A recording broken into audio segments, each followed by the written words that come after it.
27শে April ছিল আমার একটা মেহেন্দি ব্রাইড। তো আমি সেখানেই চলে যাচ্ছিলাম, আর এই গরমে তো আমার অবস্থা পুরো শেষ, তবুও কাজ যেতেই হবে। তো সেখানে গিয়ে দেখি আমার ব্রাইডের তখনও আইবুড়ো ভাত চলছিল, আর আমি তো সেখানে বসে বোর হচ্ছিলাম। তারপর ওরা ধরে বেঁধে জোর করে আমাকে একটু খাইয়ে দিয়েছিল, যদিও ওরা আগের থেকে বলেই দিয়েছিল যে দুপুরবেলা খেতে হবে ওখানে। আর এই যে আমার পুরো কাজ, আর আমি তার মধ্যে কোনো ভিডিও নিইনি ছোট, কারণ ভীষণ গরম ছিল, তাড়াতাড়ি করে কাজটাকে আমি শেষ করেছিলাম। তো আমার কাজটা কেমন হচ্ছে তোমরা ব্রাইডের মুখ থেকেই শুনে নাও।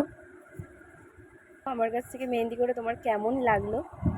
ভীষণ সুন্দর, খুব সুন্দর লেগেছে। আমি যেমনটাই চেয়েছিলাম একদম পুরোপুরি ওরকমটাই হয়েছে, আমার খুব পছন্দ হয়েছে। ঠিক আছে, দেখি একটু আর সামনের পৃষ্ঠাটা দেখি। তো এই যে আমার পুরো কাজ শেষ করে বাড়ি যেতে যেতে অনেক সন্ধ্যা হয়ে গেছিলো। তো কাজ শেষ করে আমিও চলে যাচ্ছিলাম বাড়িতে। তো ভিডিওটা ভালো লাগলে অবশ্যই একটা লাইক করে দেবে। টাটা।